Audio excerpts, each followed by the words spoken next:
இப்போ YouTube, Facebook எடுத்து பார்த்தாச்சுனாலே, இப்போ வந்து தல அஜித் வந்து ஆட் பண்ணிட்டாரு, அது பண்ணிட்டாரு, இது பண்ணிட்டாருன்னு சொல்லி ஒரு என்னென்னவோ பேசிட்டு இருக்காங்க.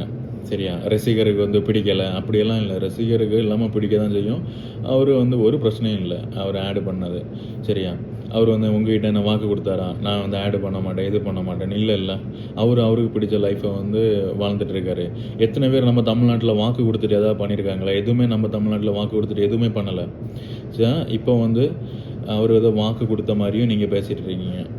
அவருக்கு பிடிச்ச மாரி அவர் லைஃப்ல கரெக்ட்டா பாதைய நோக்கி போயிட்டுருக்காரு. Car race. ஓகே. அதுல வந்து அவங்க ஒரு ஸ்பான்சர் குடுத்துருக்காங்க $3 மில்லியன். அதுக்கு வந்து அவரு வந்து ஒரு விளம்பரம் தான். ஆடும் இல்ல அது. ஒரு ஃபோட்டோ தான் குடுத்துருக்காரு. அந்த ஃபோட்டோவுக்கு வச்சு அவர் ஆட் பண்ணிட்டாரு, இப்படி பண்ணிட்டாரு, அப்படி பண்ணிட்டாரு. எதுக்கு தேவையில்லாம பேசிட்டு இருக்கீங்க? வேற எவ்வளோ வேலை இருக்கு. அத போய் பாருங்க. அஜித் அத பண்ணிட்டாரு, இத பண்ணிட்டாரு. என்ன என்ன பண்ணாரு அவரு?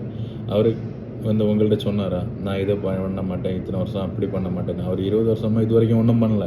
இப்போ பண்ணது வந்து அவருக்கு கார் ரேஸ்ல பண்ணி தான் ஆவணும் அது. அதனால தான் பண்ணாரு. சரியா? ஒரு விஷயம் இல்ல. ஒரு சின்ன விஷயம் தான். அத போட்டு பெருசாக்கி பேசிட்டு இருக்காங்க.